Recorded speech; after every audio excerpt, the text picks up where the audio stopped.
The following is a presentation of the Mat Talk Podcast Network. You are now tuned into the PA Power Podcast, College Edition, featuring Rob Waltko and Joe Youngblood. PA Power Wrestling. Pennsylvania is wrestling.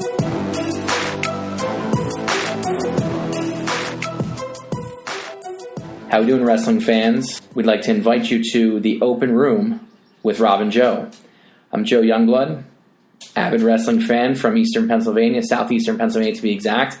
I'm joined by my co-host on the podcast this year, Rob Walko. Rob, welcome to the podcast as well. Hey guys, glad to be here. Like Joe said, I'm from southwestern PA, so we get a little flavor from both sides of the state.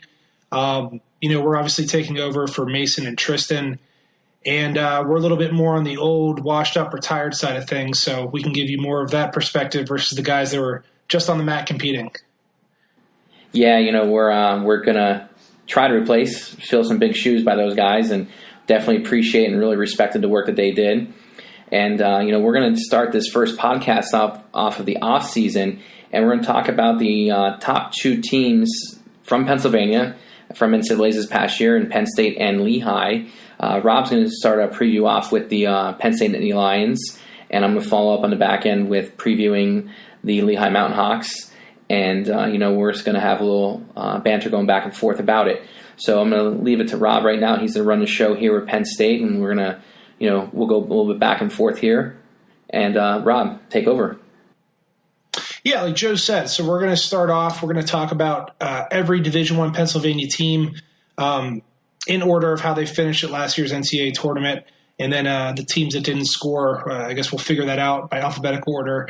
But we're going to start with Penn State. Reigning national champs. They're going to look to win another one, and they look poised to do so. They have a great team coming back. In reality, they lose one guy, but they do replace him with some high-powered freshmen, both redshirt and true, that look to be in the lineup. So starting off, 125. Looks like they're going to have Gavin Teasdale in the lineup. If I had to guess, that's who I say that they're probably going to have in there. Possibly Bravo Young, but he's probably a little bit too big for 25, and I think he'll be more 33. But Teasdale, a year ago, I think you look at this guy and you say, it's a true freshman. He's definitely going to be ready to compete. He's a stud, undefeated, three-time state champ at the time. But he hit a few roadblocks this year, both during the regular season, beat the streets, and then out at the UWW junior trials. So clearly the talent's there. I mean, the guy can compete. He's won big matches. He's beaten guys like Nick Piccinini in freestyle. But you just have to wonder, how ready is he to go?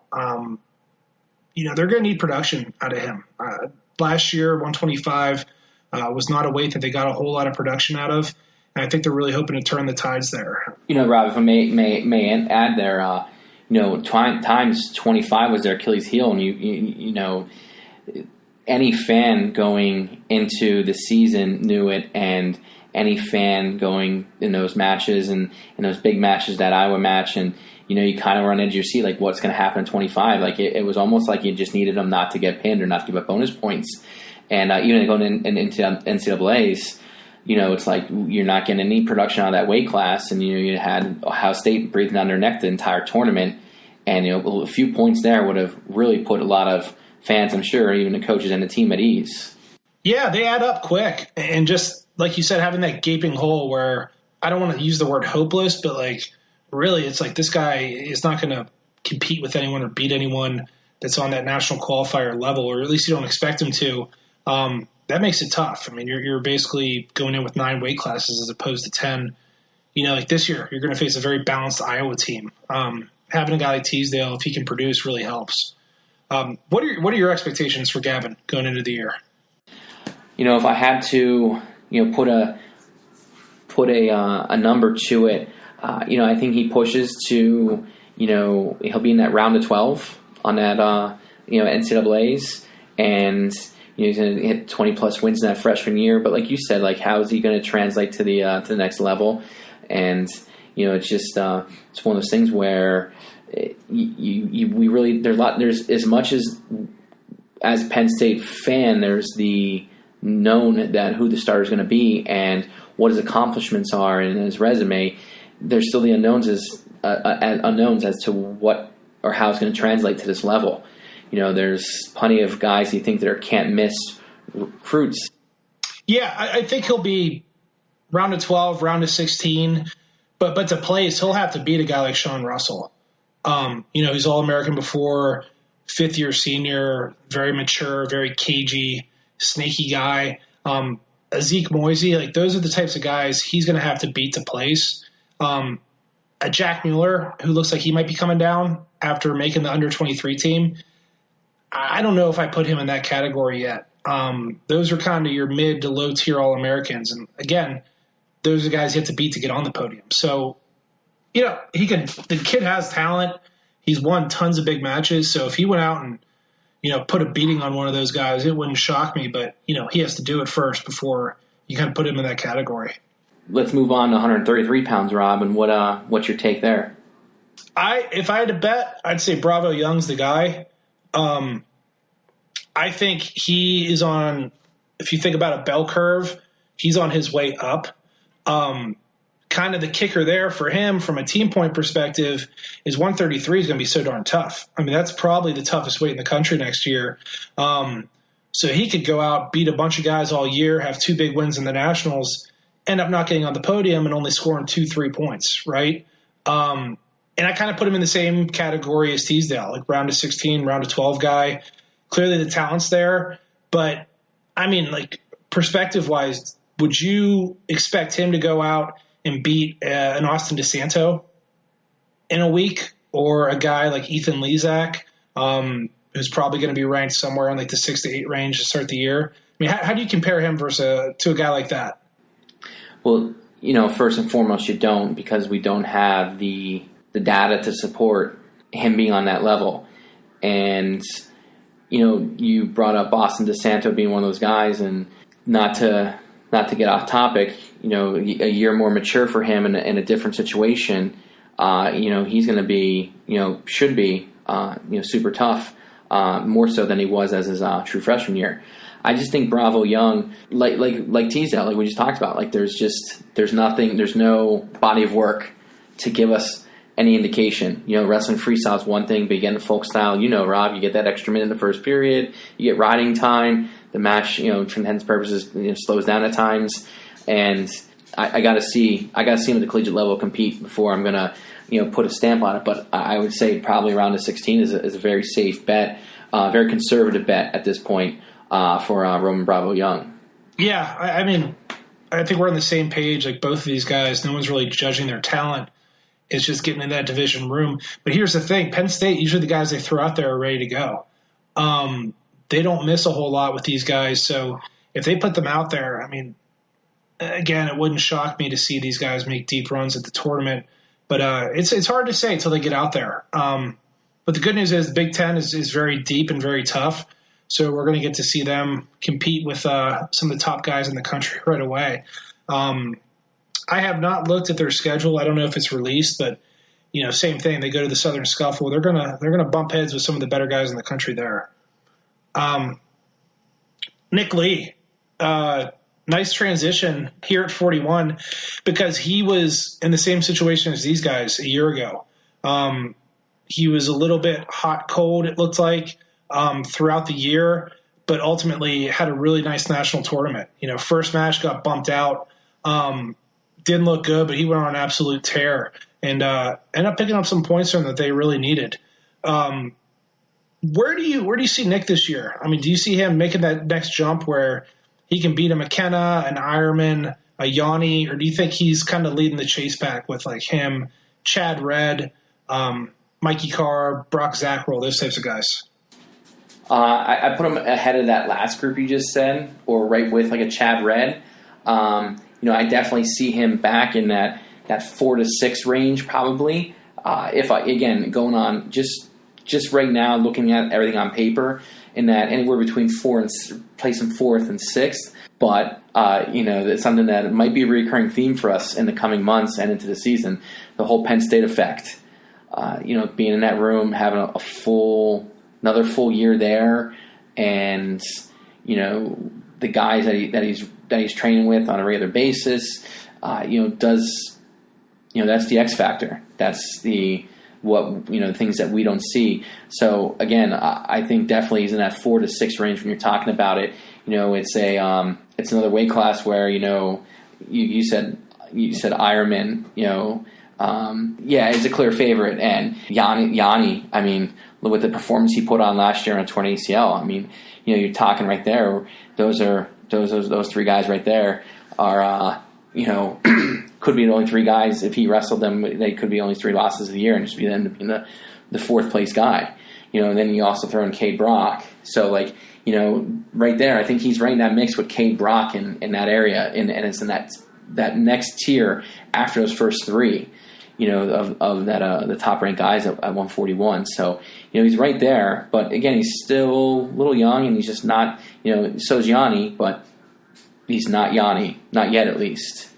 Don't forget, he lost to Gefeller at the scuffle. So, Brock, Gefeller, whoever they throw out there, I think you're right. They'll throw Brock up and Gefeller will bump, and they'll have something to sort out up top. But, I mean, that would be my guess for Oklahoma State's lineup, but not to go too far down that rabbit hole.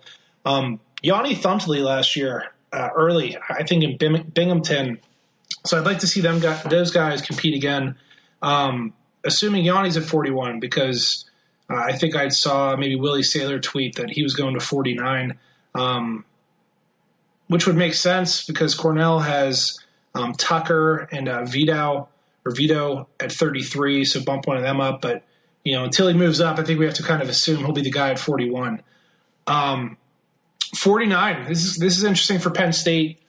I think it's one of 2 guys. I think that everyone is hoping – not everyone is hoping, but a lot of Penn State faithful are hoping that it's Brady Burgee, who's on the UWW junior team at 70 kilos. But the kicker there is that kid made 149. That's going to be a tough cut for him. And then you got Verclaren waiting there, who had a pretty good freshman year. He wrestled well at UWW juniors. He got bounced first match by Sammy Sasso, but he stormed back for 3rd, beating Gefeller, beating Sasso. So he ended up having a nice tournament, a nice run on his end. What are your thoughts here? I mean, who do you have replacing Zain? Do you think Burgee holds the weight, he's competitive, or do you think it's too much for him? This is one of those ones where I want to take my Pennsylvania glasses off as much as possible when making this judgment. But I don't know that the weight is easy for Verclaren to make. If we're going to talk about just making the weight, he's been that weight since his junior year in high school, roughly. To play devil's advocate, he made 65 kilograms at UWW, where Burgee was at 70. So he's making 143. I think you're right. He's been that weight forever. But he's been about the same size now since at least his junior year in high school. Yeah, he's a mature kid though. Obviously, it's a tougher cut for Burgee. For all that I hear coming out of the Penn State room, that's not something that I actually hear about how it goes when they do wrestle each other.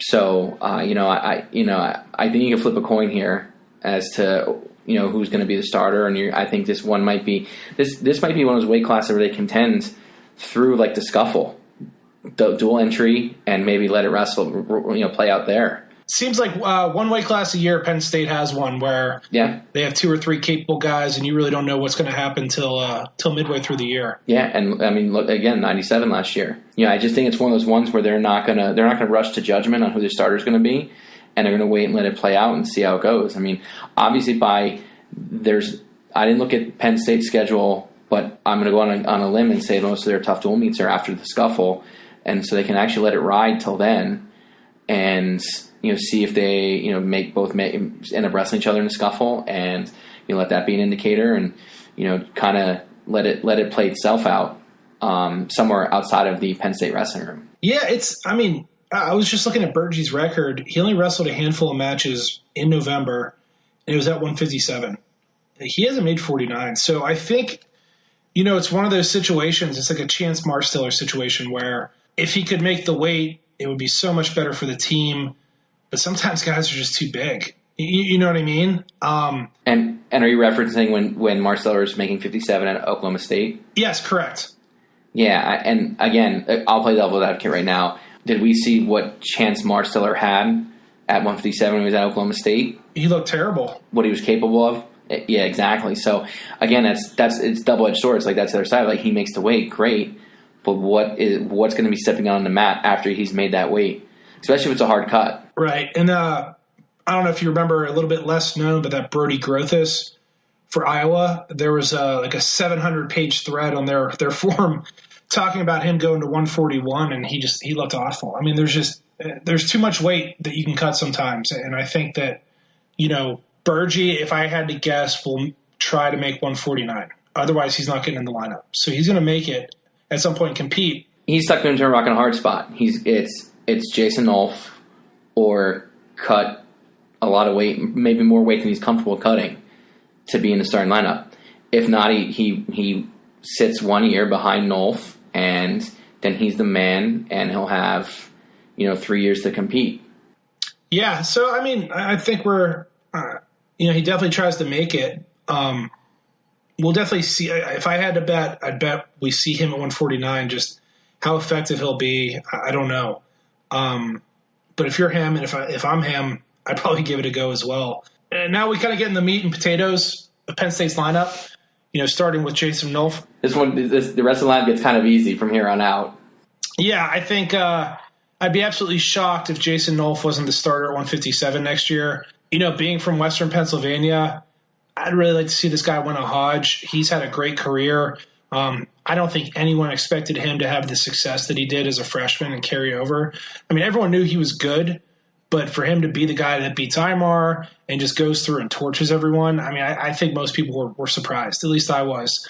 Last year was rough with the injury, but this is a guy that, at 157 with Kemmer going up, I mean, he has Hidlay, but some other guys, like they're saying Pantaleo, Micah Jordan might be going down.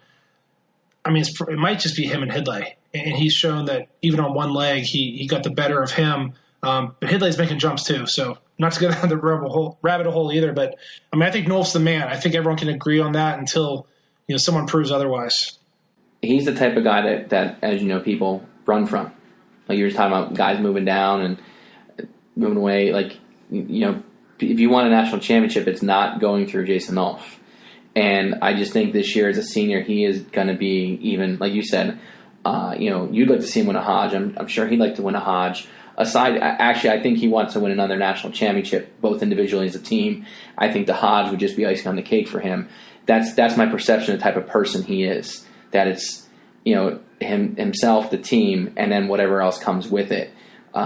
He's just going to go out and do him every time he's on the mat. And, even on 1.5 legs, he was still brutally effective last year in the national tournament. He teched Micah Jordan with one leg. I mean, it was an absolute thrashing. He went up and, I heard Tom Ryan at the beginning of the year.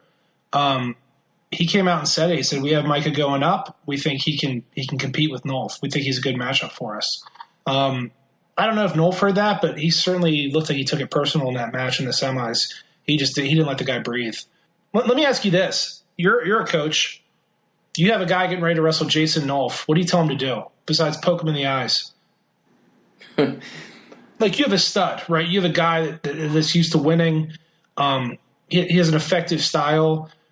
Maybe right before the match or maybe before the dual meet for the week. Like, what do you do? Do you see any holes whatsoever? No, there's not a lot of holes whatsoever. What you need to do, stay in good position, and you need to slow him down and make him wrestle not anything but his match. And, probably some people might frown upon me saying that, but they don't call him the Matrix for nothing. He didn't earn that nickname out of just the thin air. I mean, he is as funky as they come and dangerous in every position possible. So, I be telling my wrestler, get hands on him, get hands on him early, get heavy in the tie, try and control tie as much as possible, pick your battles, and again, slow him down, get to the edge of the mat, take your shots, and just on top, again, do work as hard as you can for that first 30 seconds to get out. Because if you don't get out, he's going to punish you.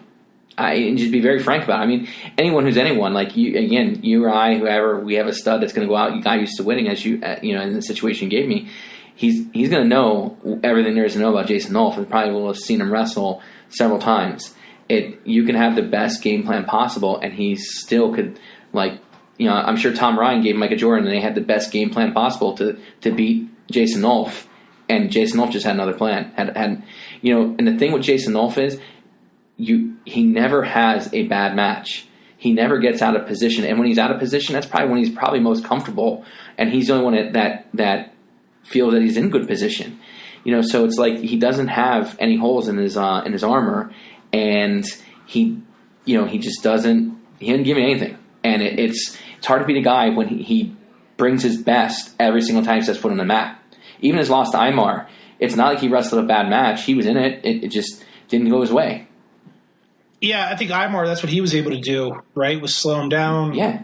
Take it, but I mean, not everyone's as physically strong as Aymar, right? Yeah. So, Again, even if you have a stud, that's not even a stud wrestler. Like, that's still not an Aymar or anything in the ballpark. Like, we're talking, like you said, that's the one thing about Jason Nolf that I think I might admire the most, is that he doesn't have it. He doesn't have days off. Even when even on one leg, he still looked next to unbeatable. Yeah, I mean, he beat Crone 6-1, Kemmer 6-2. Both, I mean, Kemmer's a guy that knows him very well. Crone's stingy guy, right? Not easy to wrestle. And that's about as bad as Nolf looks, and that's pretty darn good, right? Like, even at his worst, he's still scoring 6-7 points. It's not like he's winning 3-2. And that's, at the national tournament, he's a little bit banged up. Obviously, he had like same thing, 6-2, but he was in control of that match. But yeah, he's incredible to watch. Next up, like I said, Murderer's Row for Penn State. You have the two-time champ, Vincenzo Joseph. He's looking to be the first Pennsylvania four-timer. Which, when you think about it, I mean, how incredible would that be if Vincenzo was the guy to do that? Being that he had to beat Aymar twice to do it. I mean, this guy just knows how to win close matches. He was 3-1 in the round of 16. Then he had Isaiah White in the quarters, who was a hurdle for him. That guy beating him in high school. He really had his number. Gets by McFadden, then he kind of takes it to Aymar. But back to 65, I mean, this is a weight that's going to be very, very tough again. You have Marinelli, Isaiah White, possibly McFadden. He's hinted going up. Mesa, if he's healthy. Wick, Chance Marsteller, Steiner from UNI coming off redshirt. I mean, I think Vincenzo's better than all of them, but these are blue chip guys. What are your thoughts? Do you think Vincenzo repeats? Do you think he goes undefeated? Do you think he maybe hits some landmines early in the year, midway through? I don't know. Truth be told, and Vincenzo, if you somehow find out and listen to this, I didn't think he'd win his first two. To be honest with you, the talent was always there, the explosiveness. He's so fun to watch. But if you would have told me 3 years ago that Vincenzo Joseph would be a two-time national champion into his junior year, I would say you're nuts. So with that said, you can't ever count him out of anything. I think that what I'm excited for in this weight class. I mean, I think Vincenzo has what it takes for the three-peat. But like you said, like this 65 weight class is pretty deep, and really, yeah, Vincenzo Joseph's a two-time national champ, but he's all these guys are right on par with some big wins. That are going to be in his way. Like Logan Massa, Michigan, he's going to see him twice. Evan Wick, third at nationals, going to see him potentially twice. Maybe more. I'm not sure if they're at Scuffle or whatnot, but Evan Wick with new coaching staff, with the upgrade there with Bono and bringing his staff in from South Dakota State. I have to think Wisconsin, those guys are going to get better with the new coaching staff to change things. Vincenzo Joseph, I think, beats Chandler Rogers 5 out of 5 times. If you're going to Valencia, you go on the list of the preseason rankings. You mentioned Marsteller, but I just don't think Chance isn't on that level. And again, you going back, if we would have had this conversation 4 years ago, and you would have said Vincenzo Joseph has 2 national championships and Chance Marsteller has 0 and is All-American 1 time, I would say that you're nuts, and I would bet you like $100 that you were wrong on that one. So again, it's hard to predict. I really didn't think Vincenzo would beat him the second time. I thought Aymar would do what Aymar does: get in, slow the match down, dictate the pace and make Vincenzo wrestle his match.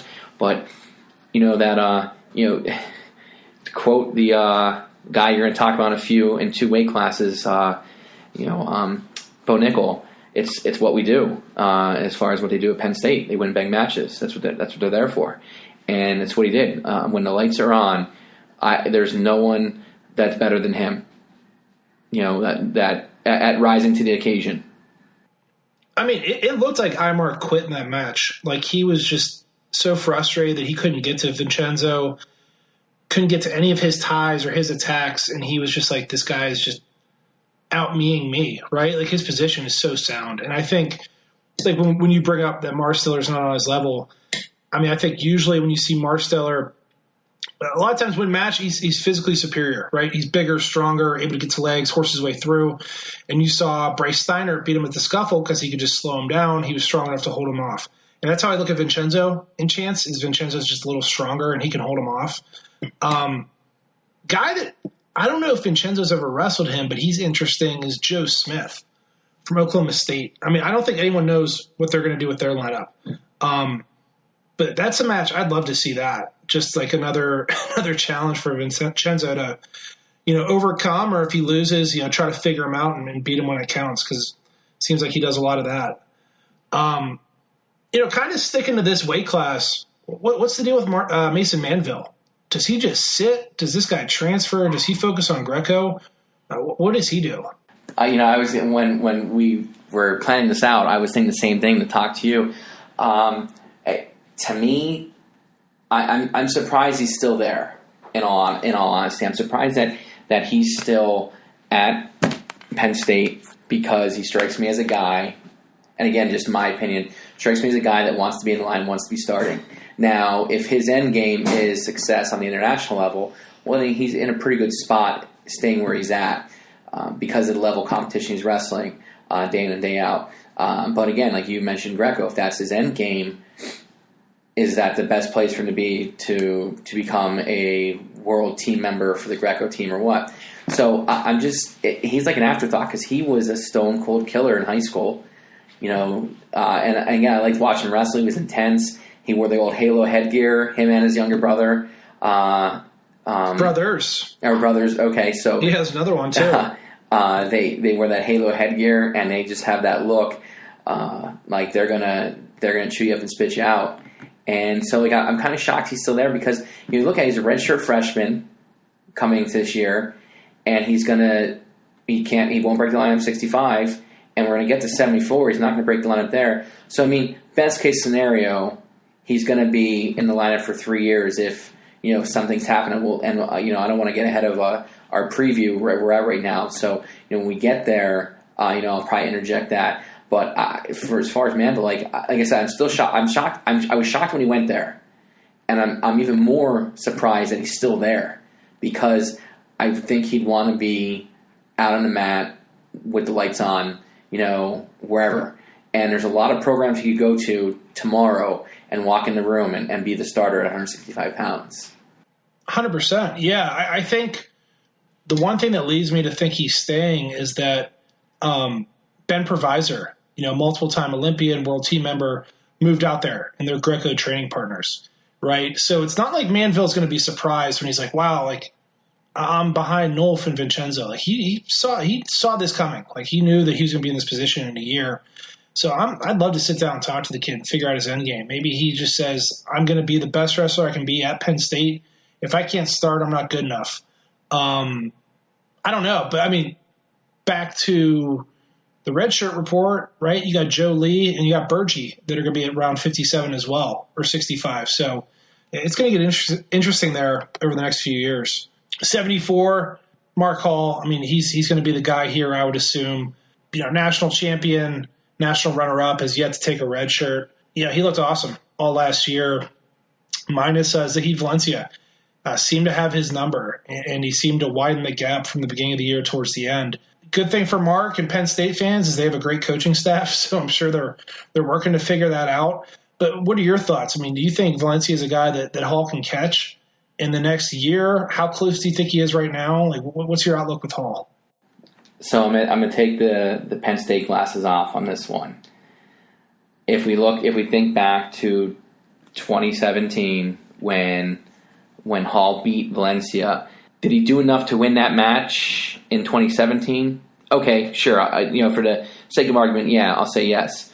But then, fast forward to the All-Star Match of the Year, and Mark Hall. I don't think I've seen Mark Hall, I guess, controlled would be the word I use that way, the way he was in that match. And then, like you said, fast forward to the national final, and for all intents and purposes, Zahid widened the gap.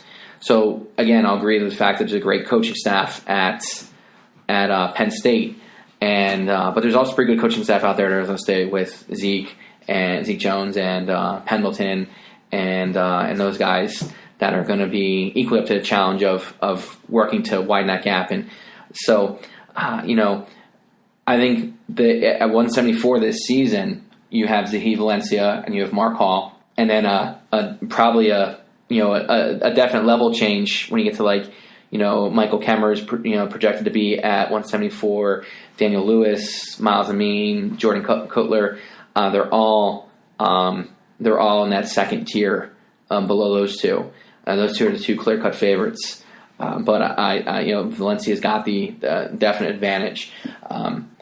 You used the word caught when before. I think he could, but it's one of those things where I think Mark Hall needs to score first, almost like a confidence thing, where he needs to get on his offense, needs to get that first takedown, and then work from there, work from in front against an opponent like Zahid, where then he can then kind of dictate the pace from there on out. Where when Zahid has to go on the offensive a little bit more, that Hall's ability to scramble will be to his benefit. Zahid, when he's working from the front, he's very tough to score on, very tough. He's a big 74-pounder. I mean, he made Mark Hall look small. That's one thing is, I know nothing about what Mark Hall weighs on a daily basis, but Zahid looked like a bigger guy. And I know some people have said that Hall weighs more, which maybe he does, but just from a frame perspective, Zahid looked bigger. But Zahid looks bigger than a lot of people. He looked bigger than Bo Nickel when they wrestled a few years ago in freestyle. But when that kid has a lead and he's peppering those half shots and he's pulling out, if he doesn't like where he's at, he's really, really tough to beat. Those guys, they're two of the best guys in the country, pound for pound. It just so happens right now they're at the same weight, assuming Valencia stays down. Because, I have no facts backing this up, but, the rumor mill saying he might bump up, right, to get ready for freestyle, get ready to wrestle 189 in 2020 for the Olympics. So, Olympic trials, I should say. So, if he goes up, I don't know if anyone beats Hall. Kemmer, Cutler, those guys are really, really good. If you called me up and said, hey, did you see Hall lost to one of those guys? I'd be surprised, right? I guess the easiest way to describe it. Totally agree, 100%. Just from a reaction standpoint. 84, Bo Nickel, maybe.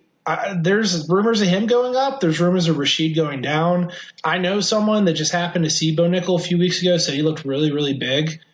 Again, people are probably rolling their eyes at that. That's not me guaranteeing that he's going up. But he's a big guy, and maybe he's trying to get big for 189 day of, right? Wrestling a guy like Jaden Cox, if he comes down, or David Taylor, he's got to get a little bit bigger. I think for the team perspective, I think Rashid has a chance to win 97. Nickel would be the favorite at 84, assuming that Valencia is down. Whereas if you swap them, Nickel will be the head favorite at 97, but Rashid wouldn't be the favorite. I wouldn't think he could win 84. I'm not saying he's the favorite at 97, but I don't think he beats Miles Martin. What do you think they do? Do you think Nickel's the guy at 84? I guess conventional wisdom says yes, because they have the chance, like you said, to go back-to-back champs at 84-97 if it stays Nickel, Rashid. But again, I think Bo's going to do, I think within reason, what he wants. And Bo's a team guy as well. So I think he's going to do what's best for him and the team.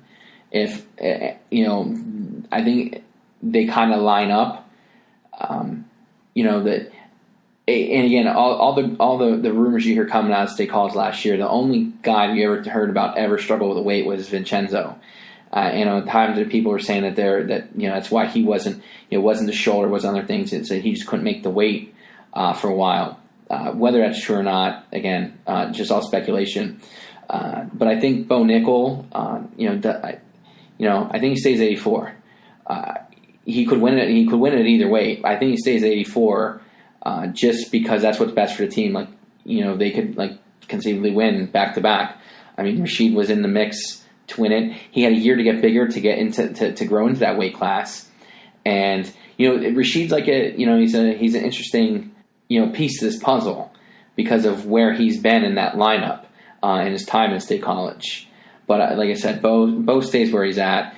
It's just what's best for the team, and I think all parties involved would agree with that. But again, I'm no expert. I'm just the guy with a microphone that loves to talk about wrestling. So I don't think if Valencia bumped up, that would dictate what he does either. Like this, Bo Nickel's not running from anyone. Penn State's not running from anyone. It's just maybe he's a big guy. He's probably 6'2", 6'3", but again, until proven otherwise, I think he stays at 84. And then obviously they have some weapons to reload in those middleweights. They got Aaron Brooks. He's heading to the OTC, but he'll be there. Michael Beard, I think he's taking a gray shirt. Yes, Michael Beard will not be at State College this year. He's gonna, he's a guy from my neck of the woods, and enjoy just a fantastic prep career at Malvern Prep. I had the pleasure of calling some of his matches, Escape the Rock final this past year, and he's a guy that's gonna do things, and he's making the right move for himself for his college career, and going out to the OTC for a year, it's not gonna hurt him by any sense of the imagination. So like you said, they're just bullets in the gun everywhere, and they're not all at State College, but they're all gonna eventually end up there. At some point, you have to wonder, is Penn State ever going to miss? Right? Like, they had the Ruth Taylor group. They lost them. Everyone's like, okay, they're beatable. Then, Nolf emerges. Zain emerges.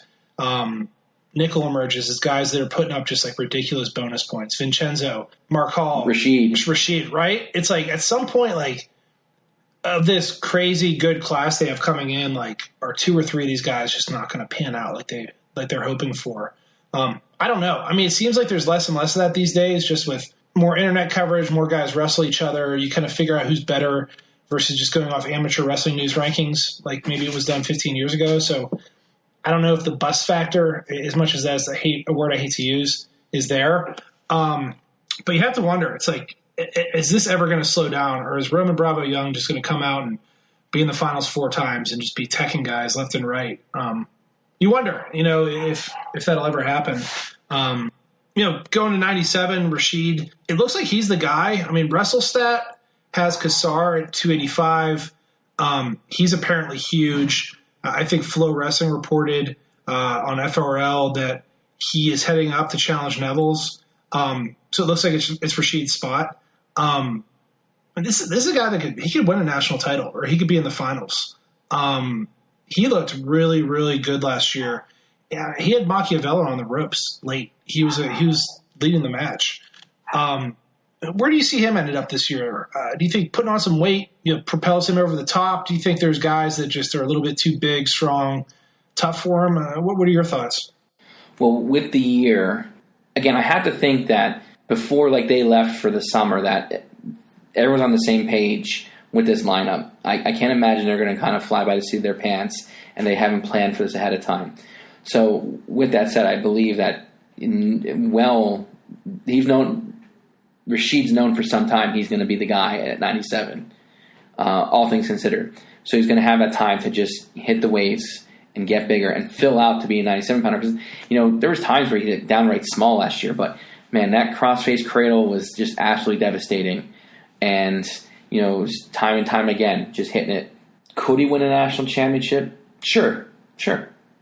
But Colin Moore will be there. And Colin Moore had a very disappointing NCAA tournament.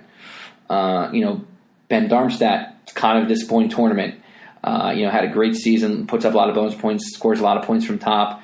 William Miklas from Iowa State. He's going to be in the mix. Chris Wheeler from Lehigh. Preston Weigel. There's Kyle Cannell, the sweetheart, the Cinderella of the NCAA tournament. With the 2 wins over Colin Moore. He's going to be in the mix. it's a very balanced weight class, and it's one of those weight classes, Rob, where you can take their names, put them on a dartboard, and throw a dart at it, and that's going to be your national champion. Yeah, I agree. I mean, I think, if you're putting out odds, especially after Akron, you probably say Colin Moore's the guy. Yeah, he didn't look good at the Nationals. I didn't think he looked good all year. I thought as a freshman, I was like, this guy is going to breeze to the next 3 titles. He's an animal. And something just didn't look on last year. I don't know if it was injury, weight cut, the pressure. I mean, he's a guy that was a small school Ohio kid, didn't have a lot of national attention. He was basically an afterthought as a recruit. Maybe just having that spotlight just wore on him. I don't know. But, yeah, I think he's probably the best guy. But, yeah, those other guys are right on his heels. Willie Miklas, he's a stud. You got that Holshag from UNI. He's a returning All-American. You have some good freshmen coming in. Jacob Warner from Iowa. Jacob Woodley, he's a North Allegheny Tiger.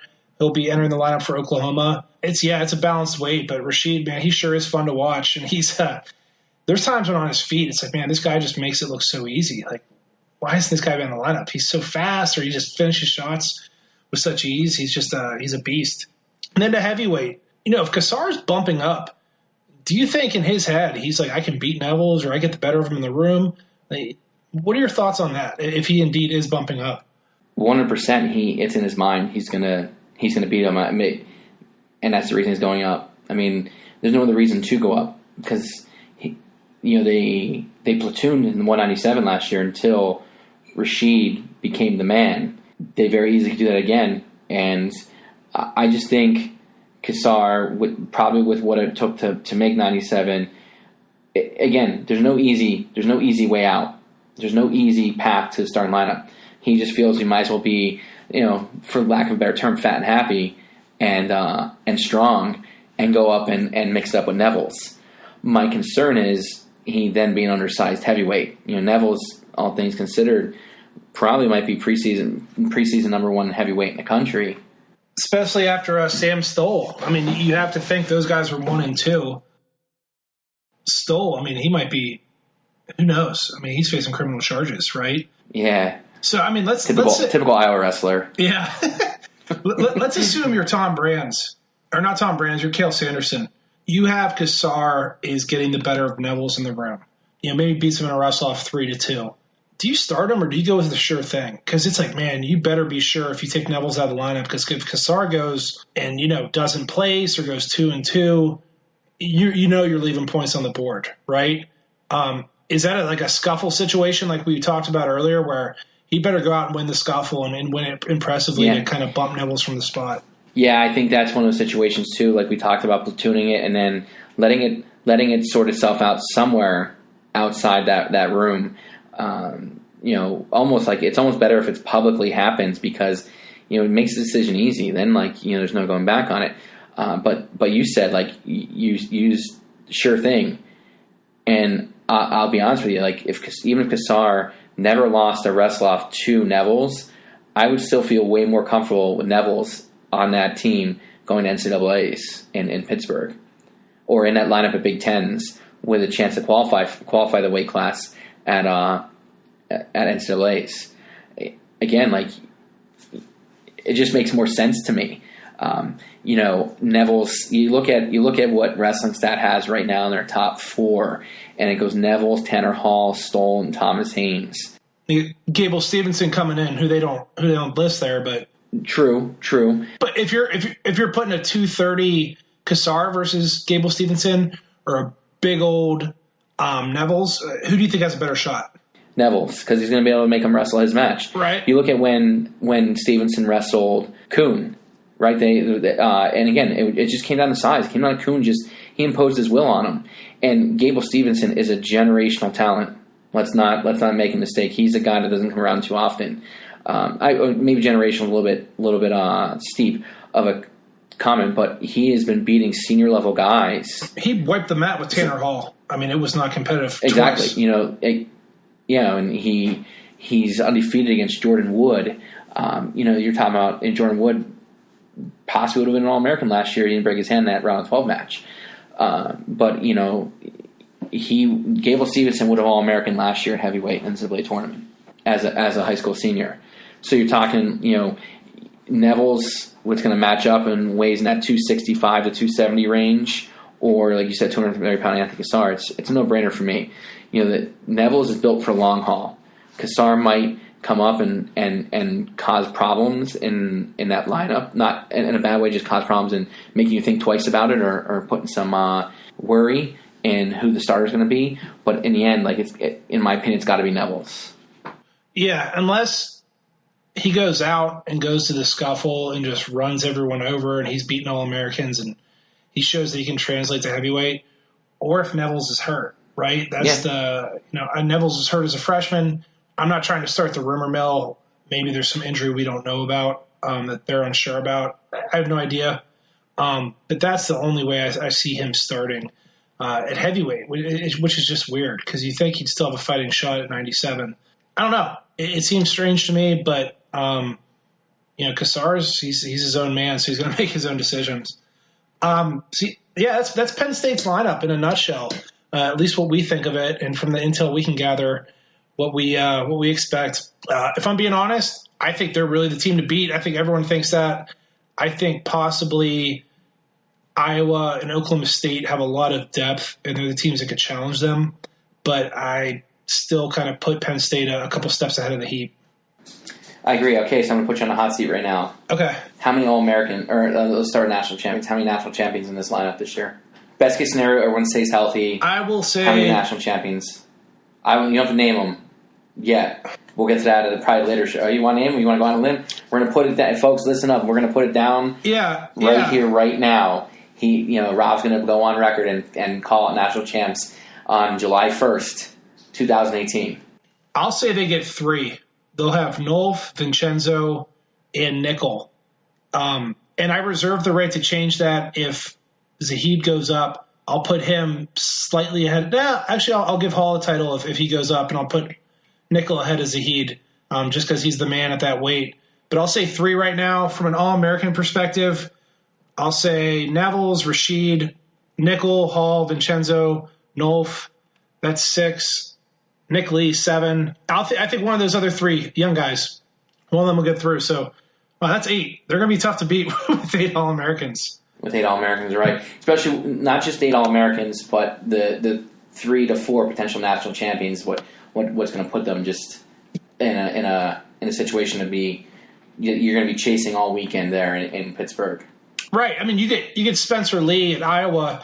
He might put up more points than anyone on Penn State's team. Let's say Nolf leads, right? He outscores him by 2 points, 3 points. But then Nickel puts up 2 points less than Nolf. Who does Iowa have to combat that, right? It's just that depth of superstars that they have that just makes them so darn tough to keep up with. Like even if a Jacob Warner wins it, which I wouldn't pick that right now, but let's say he does win it, he's not going to be putting up the bonus points that Bo Nickel does, so they're just going to be way behind there. They're tough to beat. They're a good team. Really good team. All right, so we're going to change gears here. We talked about we were going to do the top 2 finishing teams from last year's NCAA tournament, and my lead here on Lehigh. This is just how Rob and I split it up. I'm taking Lehigh this week, and we're going to talk a little bit about them. And I just want to give you a little bit of those that aren't in the know. Lehigh finished 15th last year. I believe they had 36.5 points. They're 7 points outside the top 10, and 7 points is a lot. But they had a very good season. They were a very solid team. They were 8th in the final poll for dual meet teams as well. So they had a real strong season. And again, you look at not making excuse, but like a Lehigh and a Cornell, like they're competing in a different game of sorts when you compare them to like the Power 5 teams, like your NC State, your Penn State, your Iowas, your Ohio States. Way more resources than these smaller schools have on different levels. And you think about a Lehigh and Edinburgh or Cornell, these smaller schools that can, Lock Haven last year, that can compete. They don't necessarily do it on a yearly basis, but when they do, they come with it. And last year's one of those years for Lehigh. Not the same success they enjoyed in the early mid to 2000s when they were top 5 team with Troy Letters and John Trench and guys like that, but a good season nonetheless. I think Pat Santora and his staff got just about the most they could have out of their team. They won EIWA. They beat Cornell. It was the 35th time in their team history that they won an EIWA tournament. They had all 10 guys qualify for NCAAs. They had 3 All-Americans last year. Senior Darian Cruz, who was a national champ a junior year, beating another fellow Pennsylvania guy, Lehigh Valley guy, East Side guys in the finals. Ethan Lizak from Minnesota. Scotty Parker, another PA guy. Penn Ridge guy, finished 7th and at 133, and then Jordan Cutler was 6th at 174. Then on top of that, they had 3 underclassmen who lost in the blood round. Ryan Price, who was a junior at 184, was in that blood round and lost. Chris Weiler, freshman at 197, in the blood round lost. And Jordan Wood, as I talked about earlier, was a freshman heavyweight, redshirt freshman heavyweight, and lost in that blood round as well. Actually broke his hand, had an injury default out. So, there you have just a little bit of who's in the what's from last year. And we move into this year, their potential lineup. I'm kind of excited about this year's Lehigh team. Having an opportunity to dig in and research them for tonight really got me excited about what they're going to put on the mat this year if they're healthy and everyone's at where they need to be at. 125 pounds, their lineup, they lose Darian Cruz, again, national champ, 3-time All-American, 120 career wins. They boost their lineup with Connor Schram, who's getting a 6th year of eligibility, transfer from Stanford. He was a 2016 All-American for the Cardinal. And he looks to be the favorite to start at 125 pounds. Behind him, you have Matty Parker, Scott Parker's little brother, he's a redshirt freshman. He was 12-2 last year. And then you have 2-time state champ, big-time recruit, number 9, according to PA Power Wrestling's top recruits in the state, Jarrett Lane from Southern Columbia, younger brother of Kent Lane, who's in the mix at 157 pounds. So, Connor Schram, what does this do for this lineup, Rob? I think it gives them stability. I think you look at a guy like Parker, Jarrett Lane, solid guys, right? But Schram, he's the real deal. Like, if he's healthy, ready to go, he's a top 12, 16 guy at worst. He's a really, really smart kid, trains hard from everything I gather. I think he'll be a nice boost for them. On a side note, looking at their 125-pound roster on WrestleStat, how many guys do they have on their lineup? Holy smokes. They got a lot. Yeah, it's a big team. I didn't realize that. Down the list, Schram, Matt Parker, Dan Moran, another PA guy, Luke Resnick, PA guy, Mitchell Polito, Jarrett Lane, looks like they're going to redshirt, Satoshi Abe, Aaron Burkett. They got depth, and that probably a lot of competition in that room to just at that weight class alone. You figure before that transfer, it was going to probably come down to Matt Parker being the guy, and probably potentially Jarrett Lane challenging him as a true freshman. Now they got Connor Schram, they can redshirt Jarrett Lane and get him a year bigger, a year older, and then let him challenge with Matt Parker in the following year to be the guy at 125. So I think the Connor Schram is a great stopgap.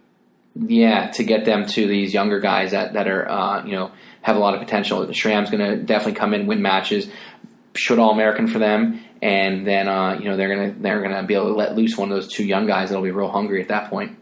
So moving on to 133 pounds, you have 2-time All-American coming off 7th place finish in NCAA, Scotty Parker. Coming off a year he went 22-5, and he was he's a Penn Ridge guy from District 1. I had the opportunity to see him wrestle a lot when he was in high school. Him and his brother both, Matt, and he's consistent. He's consistent for that Lehigh team. There's and he's going to be definite leader for them, and the guy that which a lot of guys aspire to be, because he's a model of consistency within that program. And he's going to come in and he's going to start the year off ranked pretty high, probably top 4 guy, actually 6th behind Suriano, Gross, Micic, Lizak, Mueller, and then him. In all reality, I think he can be a top 4 guy in this weight class without a doubt. He can beat a lot of these guys, and almost any one of these guys on any given day. Seth Gross and Nick Suriano probably on another level than him, but those other guys, he's more than capable of running with them and beating them. I would add Micic to that list. Just personally, I think he's a stud. I think those 3, they're going to be tough for him to beat, but everyone else, I could see him beating Lezak. I could see him beating Luke Pletcher. I could see him beating Tariq Wilson or Sean Foz, whoever North Carolina State throws out there. He's certainly in the mix. And frankly, if Lehigh is going to have a big year, they're probably going to have to get as much out of Scott Parker as possible. The difference between 4th and 8th, it could be a lot of points. So, the higher that he can place for them, certainly the better. I would be surprised. I don't want to say that, but I would anticipate that he's on the stand again in March. Yeah, and again, what we didn't get out of Austin DeSanto at that weight class, like you said, that there's a little room for error at this weight class. You got 2 guys at the top that are probably kind of in their own little level, their own little group, and then it's going to be a lot. It could be up to 10 other guys fighting for those table scraps, those last 6 spots. So moving on to 141, you have Luke Karam, another NCAA qualifier for the Mountain Hawks, coming off a season which saw him go 21-9, and his career is on the upswing. And he's ranked 11th in the preseason, but you look at the logjam at this weight class. You look at the 6 through 8 guys. When we talked about Nick Lee, then you got Mitch McKee, you got Mason Smith, Chad Redd, Josh Alber, and Luke Karam. Those guys, like in come March, anything can happen. I think he's going to really push to be an All-American this year. If I had to go with my gut, I see him in that round of 12, and just knocking on the door this year, but not getting through it just yet. He's not. He's on the upswing. He's just not there yet. Yeah, I think you nailed it right on the head. He's he's an absolute monster on top. I think if he can get a go-to takedown, it's going to make him just so much more effective. But you look over his results on WrestleStat. There's a lot of 2-1 wins, 5-0 wins, 4-0, 3-0, 8-0. He wins, and when he wins, the guys don't typically score a lot of points.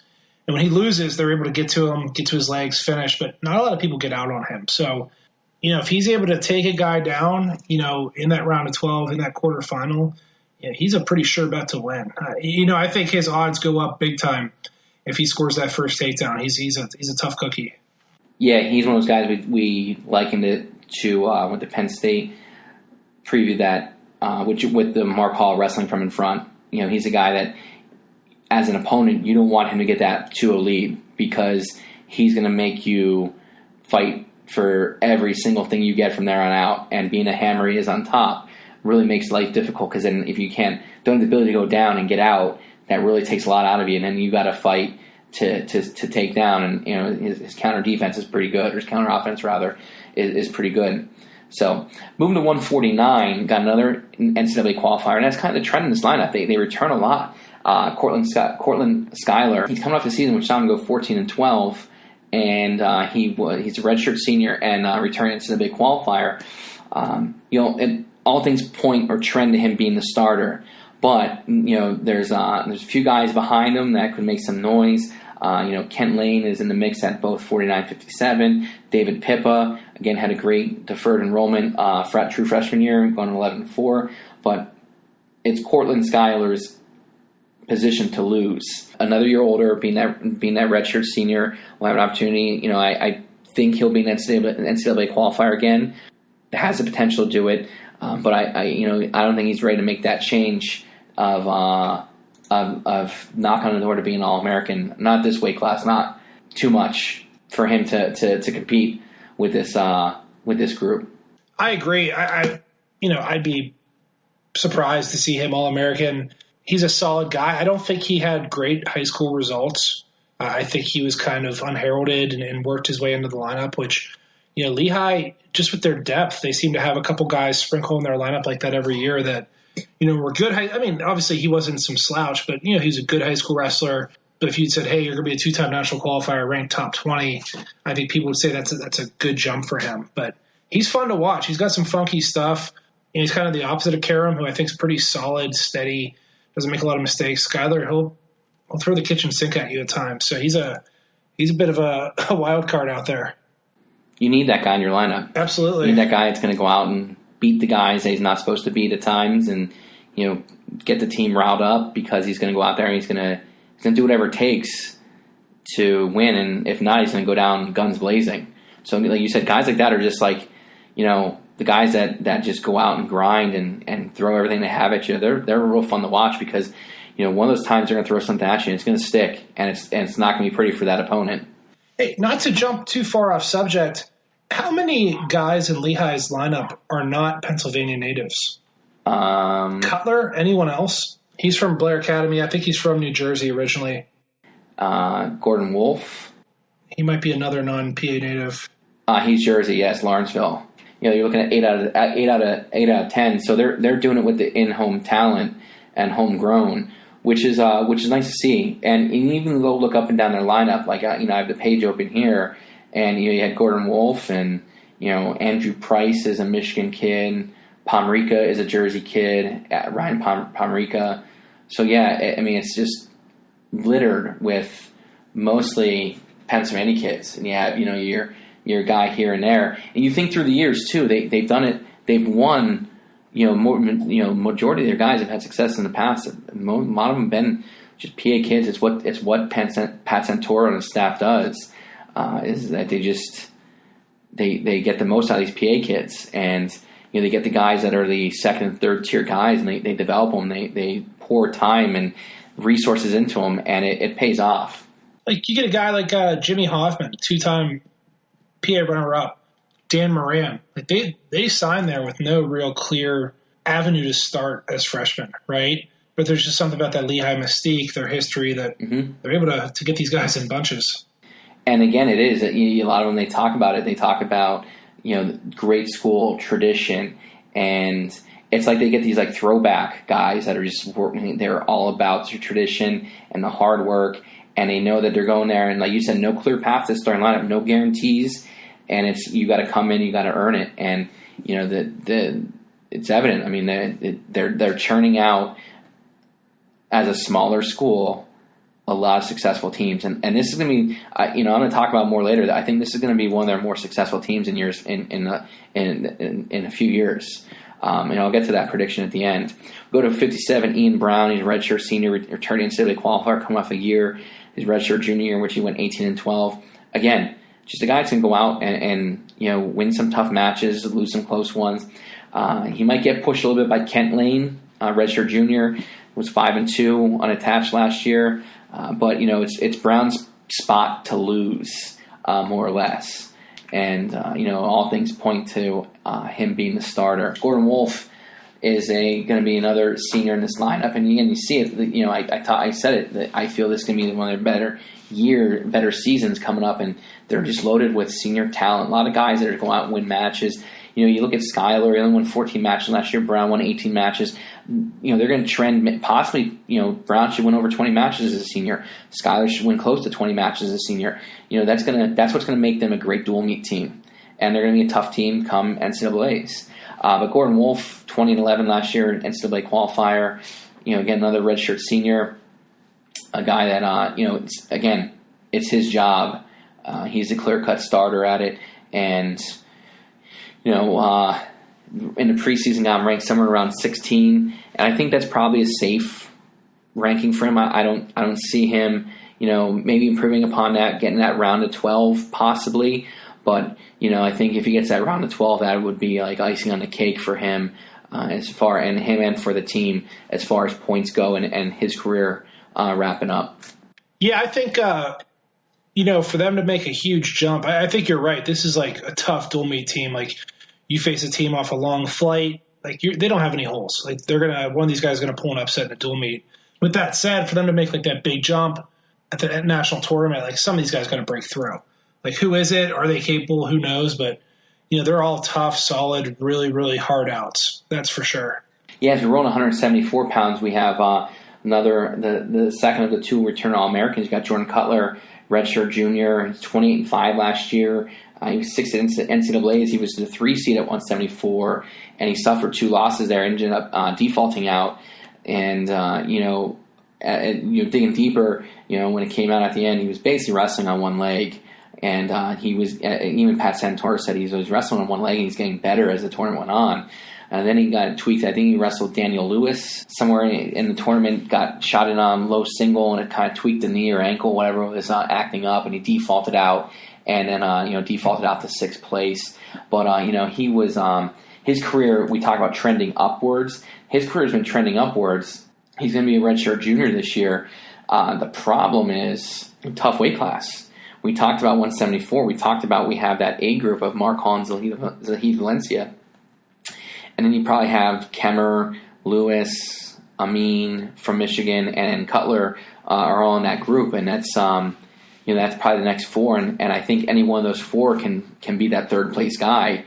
Cutler, like I said, included in that group. So, it's definitely all he's done is improved since he's been there.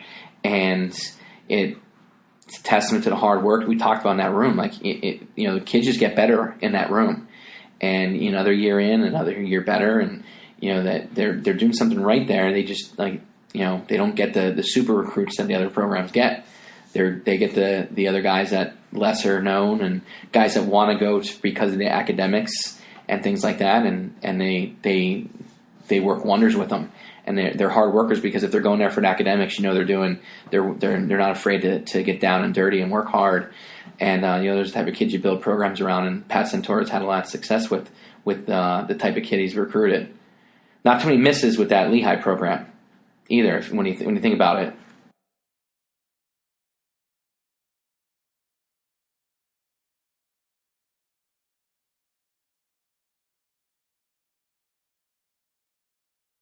Yeah, he definitely, and like I said, I'm hoping that he's got it right and everything's healthy and for his upcoming season, because see him getting that top three, not top 3, 4, somewhere in there 5, and that's what's going to propel this team when it comes to the actual team race as well. Again, when I mentioned team race, not mentioning about them winning it, but being a competitive program within it. So we roll over to 184 pounds. You have Ryan Price. As we go 184, 97 heavyweight here, all three of these guys were in the blood round. And Price last year as a junior missed about 2 months. He was hurt. And he just, when he came back, just wasn't himself. I think I might have had it mess up my notes there. I think he was a 3 seed at 184 and didn't, only got to the blood round. And again, it was evident in his wrestling that there was some rust and that he wasn't in the best of shape, only having had about 20 matches last season. And it's something to be said about being in match shape. It's one thing being in shape. It's another thing when you're in that match shape and having come in with 25, 30 matches under your belt as opposed to coming in with just 20 matches total. It does play a part in it. And, missing the time he missed early on, he was kind of playing catch-up with everybody else. He's definitely a guy I see getting on the podium this year. He might be the best guy in the country that has an All-American. If you want to make that list, and maybe we can make that list in a different show. Yeah, I was talking to someone else about that, but the guy is really tough. He's really consistent when he's healthy. I don't think 184 got talked about a ton in terms of how tough of a weight it was last year, but yeah, it was loaded. Him and Renda both didn't place. You know what I mean? That was just a very, very deep and difficult weight. And you talk about Renda, guy coming off in 16 was third and was a man on a mission at third place match when I believe it was Preston Weigel he wrestled. It was the Nolan Boyd. And he just mauled him. Yep. Just mauled him in that third place match. And, I had the fortunate, Renda used to wrestle for our club here in Pottstown. And I got to see him when he was younger, and him and Adam Mackey from Brandywine Heights were teammates. And we're two guys that were real tough. Mackey went on to wrestle at Lock Haven, but you just knew there's something about him, and seeing him develop, and it was kind of hard to watch him, knowing that kind of knowing him, seeing him not All-American there in that final year. He just didn't look himself, and because 84 was just loaded. 84 was just Parker Emery came out of nowhere to take third in that weight class. I would say out of nowhere, but he had a great tournament. It just was. It's one of those things when anything can happen when the lights come on in March. Yeah, you just catch the wrong guy in the Conci round that just is catching speed. That was like Parker. He was just gaining speed and just looked better and better every match. Just not an easy out. No. We go to 197. We got Chris Weiler coming off, and again, another year NCAA qualifier, made that blood round before losing. He finished 17-10 on the year. And, he's another guy. It's a tough out. And you look at Lehigh, and they're kind of like loaded at 97. Not loaded, but they got some, Weiler, they got Kyle Gentile, they got John Jacobson. Those are three guys that were pretty highly ranked recruits coming out of high school. And Weiler was like the one that probably didn't get as much publicity, maybe as the other two, definitely not as much as Jacobson. And, here he is, being the starter, and he solidified it throughout the year. It wasn't a clear-cut thing early on. He solidified it as the year went on, and, wide open guy, he's fun to watch, he scores points. Like I said, blood round guy, blood round casualty. Someone's got to lose, someone's going to win, and he was the guy that unfortunately didn't make it. The great thing about it is he's going to be a sophomore this year. He's had 3 more tries at it, and a guy I think definitely gets on the podium this year. What are your thoughts, Rob? I think Weiler's probably the guy, and I think he's a podium guy or close. Like he's tough. He really picked up momentum as the year went on. I mean, I think he wrestled Darmstadt pretty tough, didn't he? They wrestled pretty competitive. Yes. I mean, do you think this spot, do you think he has it locked down, or do you think these other two can push him at all? I definitely think the other two can push him, but I'm going to liken this to almost to that Neville's-Kasser conversation we had when it comes down to it. Which guy do you feel most comfortable with going out there? Like, who's your guy you're going to ride with? And I just haven't seen enough out of Gentile at this level. Again, I saw a lot of Gentile in high school. It's not all clicking there yet. Jacobson, I thought, would be a monster in the making there at Lehigh, and just kind of hasn't panned out. So, right now, if you're asking who I want to hitch my wagon to and ride with, it's going to be Weiler.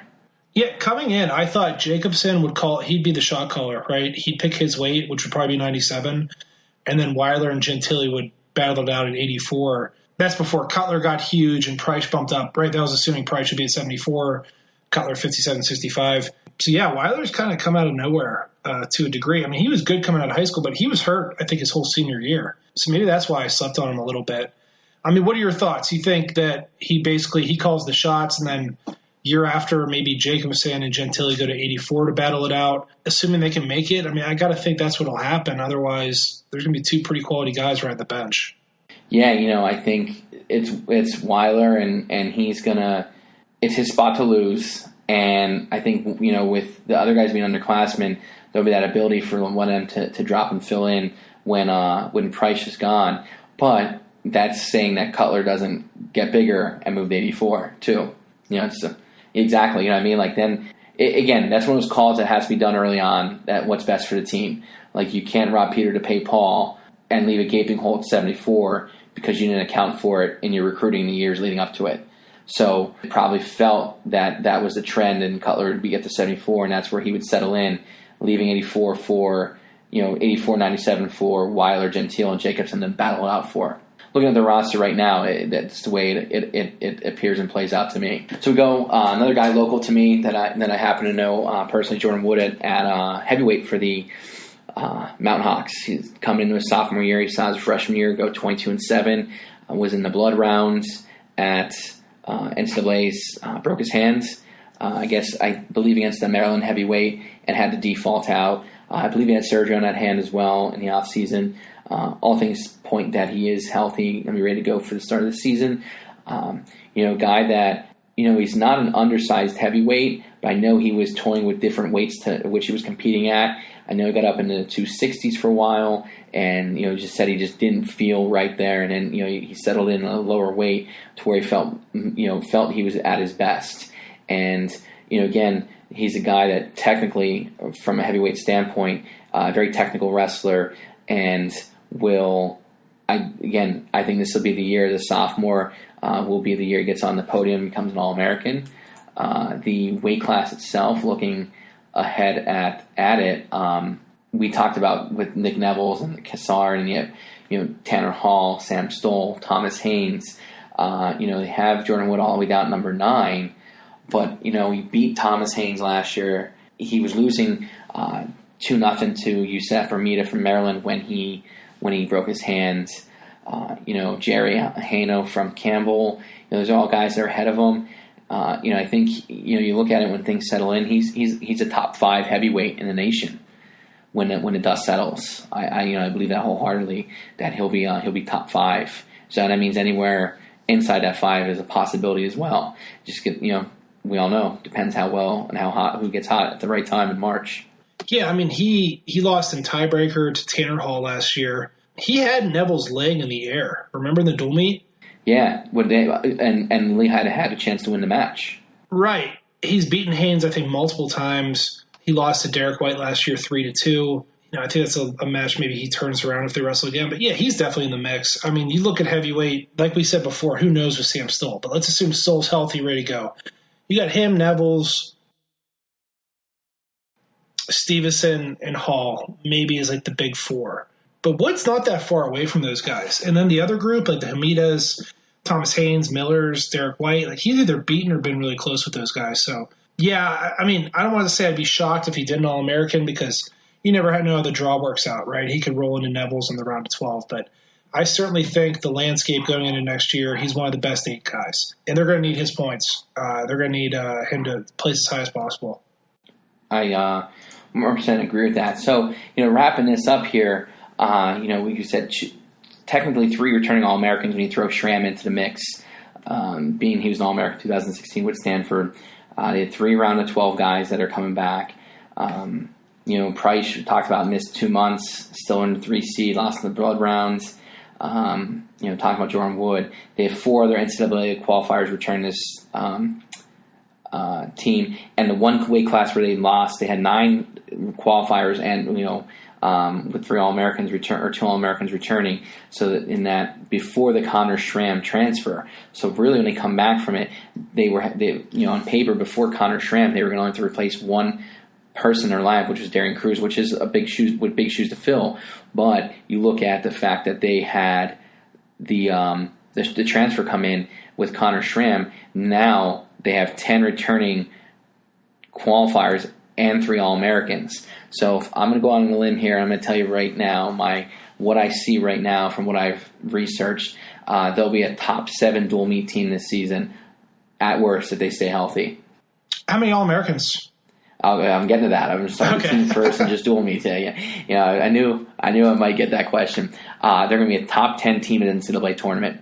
Again, this is best case scenario. Everyone stays healthy. Top 10. Mark it down. Stamp it. Top 10. They're going to have 6 All-Americans. Actually, I'll go on a limb and say potentially with Connor Schram, now 7 All-Americans, and a potential finalist. And I'll go on a limb and say I think Scotty Parker has potential to be a finalist. Will it happen? I don't know, because 33 is pretty tough. But if anyone in that lineup is going to be a finalist and push, it's probably going to be him. And I know we talked about him not being on the level of those guys, but he's consistent. And consistency sometimes is the thing that will push you over the edge. So I'm telling you, I'm saying I'll say a lock for 6 All-Americans. So that puts them in the mix. I mean, you look at Missouri; they had 4 All-Americans last year. I think they finished 7th, right? You get 6. I mean, you might be slipping into that 3 or 4 spot for a trophy, right? I think right now, it's Penn State, it's Iowa, it's Oklahoma State are probably the big 3. But Ohio State, I mean, they lost a good bit. Like Lehigh might be primed to take that 4th spot. I mean, wouldn't that be something? 2 Pennsylvania teams, top 4. The talent, I think, is there. Now, again, it's now or never because, unlike the bigger schools, your Penn States and stuff like that, Lehigh's got to reload a little bit. They're not, or rebuild a little bit, I should say. They're not reloading.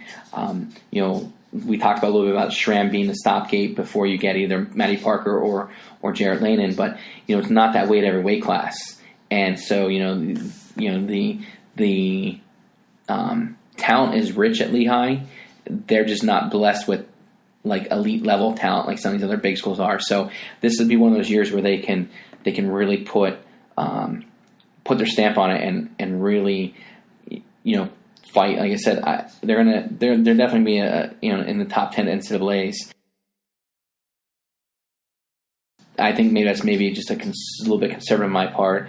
But I think that the definitely there for potential 6 All-Americans. I don't want to say potential. I want it to be gray. I want it to be the black and white. They're going to have six or more All-Americans. So the key with them is they're going to have a lot of guys in that blood round, right? So you look at like the preseason rankings based off WrestleStat. I mean, you could look at these and they're not the best in the world, but there's a certain, I guess, algorithm they run off of. Based on these, Price will be in the semis. That's it. So that means every other wrestler that you said or that you liked All-Americans in that blood round, right? So it can go sideways in a hurry. Or you win all those matches, or you pull some of those quarterfinal ones out of your butt. You're sitting in the semis with those extra points. I think you're absolutely right. I mean, I think their expectations should be really high. It'll be fun to see if they can punch through that one big year where everyone kind of hits their potential and see how far they can take it. And I'll go one step further. I'm going to go in reverse order. I'm going to say Wood, Weiler, Price, Cutler, Parker, and Schram are your 6 All-Americans. With a chance, I'd say Karam, like we talked about, being probably in that round of 12. And you said pull one out of your butt and you're there. Of everyone that qualified for NCAAs last year, I think every guy got a win, at least one win. You push for those high finishes as a team when you get a lot of guys there and a lot of guys that win matches. It's one thing to get guys there. It's another thing to get guys there and win once you're there. I think a lot of those guys, again, you get a Cortland Schuyler back there, Ian Brown, Gordon Wolfe. Those are guys that are going to go there, and they've been there. They've been there. They know what to expect. You're not taking a bunch of new kids there. That's the thing that this team has is experience. That's what I like about them. So I think, they had Penn State on the ropes last year in that dual meet. Now, again, Penn State wasn't at full strength, but it doesn't matter. A win is a win when it comes down to it. Yeah, absolutely. I think certainly agree. I mean, you look at the difference between, you said top 10. So Arizona State was 10th last year with 43 points. They were only 6.5 points ahead of Lehigh at 15th, right? That's a couple wins. One guy wins in the quarterfinals. All of a sudden you're in 9th, 10th place. So certainly they have the potential. This is such a preliminary thing on our part here. And, it was a lot of fun getting in and getting back in that wrestling mode. And Rob, I'm sure you had fun getting in and digging into the numbers. And I don't know about Rob. I'm a data guy. I like to see the numbers, like to look into it and see how things match up. And it was fun getting back in that mode again. I do it a lot for high school wrestling, and getting into the college mode more so than I normally do was a lot of fun. So Jeff's probably gonna be mad at us, Rob. We went a little bit longer than normal, but. We'll streamline a little bit more. Stick with us. My contract with Jeff, and the reason that it took so long to get this first podcast was there was a lot of back and forth between me and him. Number one is that we have full control, so he can't yell at us. That was one of the big stipulations. Number two, Jeff is a Pittsburgh police officer. I'm allowed to park wherever I want now. That was another stipulation, and he had to give me to come on board, so he won't give us too much trouble. On that note, all the fans out there taking notes, listening, if Lehigh ends up with 4 All-Americans, but they had 2 starters get severely injured throughout the year, don't come back and throw it in Joe's face. This is it's July 1. A lot can happen. We're just trying to keep you guys engaged as best we can. Yeah, definitely, Rob. I appreciate and thankful to be co-hosting this podcast with you. I'm looking forward to many more. Folks, you probably can expect, Rob, what do you think, another one in 2 weeks or so? We're going to preview the next 2 teams on our list, which I know is definitely Lock Haven. Get where we think they're going to be. Lock Haven, a lot of excitement going on up there. We can talk, if you're following the news, you see some of the transfers they just got. Pitt's kind of the same way with transfers and senior level athletes coming in. Both those teams have a lot of cool stuff going on. See, that's going to be the fun when we get to talk about Pitt because, for just to let everyone know out there, I'm a West Virginia alumni, just like Jeff is, and we will, disliking Pitt, and I'm just going to leave it at that, is one of my pastimes. I do respect them, and I'll try and take my West Virginia glasses off while I speak about them. But and I'll do my best to be as objective as possible. Everyone out there. Want to also thank Jeff for this opportunity, and Rob again. Like I said, thank you. Do you have anything else, Rob? I think it's time we wrap it up. No, let's wrap it up, and looking forward to hearing from you guys. We'll be back sometime after the holiday. The 4th's a little busy for both of us. Maybe the week after we'll jump on, and hoping you guys enjoyed it. Yep. Look for us. Hey, at any point in time, feedback is welcomed. You can reach at PA Power Wrestling on Twitter, Facebook. You can tweet to me at Coach YB. That's YB with 2 E's on the end of it. And feel free to contact me that way. And if you have any questions you want answered about anything we talked about tonight, anything we're going to be covering in the future, feel free to hit us. We'll get that tweeted out as well. Ways you can reach us besides PA Power, so that we can reach you guys as best as possible. Something you want to talk about, someone particularly wants to cover, give an opinion on, be more than happy to do it. It's what makes it great is the passionate fans for Pennsylvania wrestling and college wrestling in general as well that make this so much fun to do. So on behalf of Rob and myself, we thank you for tuning in to the first installment of The Open Room. You're welcome back anytime. Thanks. This is Joe Youngblood and Rob Waltko. Take care and have a good night.